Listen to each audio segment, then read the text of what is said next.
ಇಷ್ಟು ದಿನ ಆಫೀಸ್ ಕೆಲಸಗಳಿಗೆ ಸೀಮಿತವಾಗಿದ್ದಂತಹ ಆನ್ಲೈನ್ ಸಿಸ್ಟಮ್ ಇದೀಗ ಶಾಲೆಗಳಿಗೂ ಕೂಡ ವಿಸ್ತರಿಸಲು ಶಿಕ್ಷಣ ಇಲಾಖೆ ಮುಂದಾಗ್ತಾ ಇದೆ. ಹೌದು, ರಾಜ್ಯದಲ್ಲಿ ಇರತಕ್ಕಂತ ಸರ್ಕಾರಿ ಮತ್ತು ಅನುದಾನಿತ ಶಾಲೆಗಳಲ್ಲಿ ಮಕ್ಕಳ ಹಾಜರಾತಿಯನ್ನು ತರಲು ಶಿಕ್ಷಣ ಇಲಾಖೆ ಮುಂದಾಗಿದ್ದು, ಫೇಶಿಯಲ್ ರೆಕಗ್ನೈಸೇಷನ್ ತಂತ್ರಜ್ಞಾನ ಆಧಾರಿತ ಹಾಜರಾತಿ ವ್ಯವಸ್ಥೆಯನ್ನ ಬರಲಿದ್ಯಂತೆ. ಅಂದಹಾಗೆ ಈ ಸಿಸ್ಟಮ್ ಜಾರಿ ಮಾಡುವ ಬಗ್ಗೆ ಸಿಎಂ ಬಜೆಟ್ನಲ್ಲಿ ಘೋಷಣೆ ಮಾಡಿದ್ರು.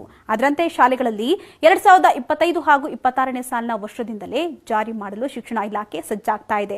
ಇನ್ನು ಈ ಆನ್ಲೈನ್ ಸಿಸ್ಟಮ್ ಮೊಬೈಲ್ ಆಧಾರಿತ ಎಐ ಫೇಶಿಯಲ್ ರೆಕಗ್ನೈಸೇಷನ್ ಅಟೆಂಡೆನ್ಸ್ ವ್ಯವಸ್ಥೆಯಾಗಿದ್ದು, ಇದೇ ಮೊದಲ ಬಾರಿಗೆ ಸರ್ಕಾರಿ ಮತ್ತು ಅನುದಾನಿತ ಶಾಲೆಗಳಲ್ಲಿ ಈ ವ್ಯವಸ್ಥೆಯನ್ನ ಜಾರಿ ಮಾಡಲಾಗ್ತಾ ಇದೆ.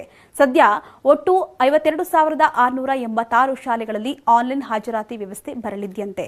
ಅದರಲ್ಲಿ ಒಟ್ಟು 46,460 ಸರ್ಕಾರಿ ಶಾಲೆಗಳಿದ್ದು, 6,226 ಅನುದಾನಿತ ಶಾಲೆಗಳು ಎಐ ಆಧಾರಿತ ಹಾಜರಾತಿ ವ್ಯವಸ್ಥೆಗೆ ಒಳಪಡಲಿವೆಯಂತೆ. ಇದರಿಂದ ಒಟ್ಟು 52,55,738 ವಿದ್ಯಾರ್ಥಿಗಳ ಹಾಜರಾತಿ ಆನ್ಲೈನ್ ಮೂಲಕ ಸೆರೆ ಹಿಡಿಯಲಾಗುತ್ತಂತೆ. ಇದರಿಂದ ಮಕ್ಕಳ ಹಾಜರಾತಿಯ ನಿಖರತೆ ದೊರೆಯಲಿದ್ಯಂತೆ.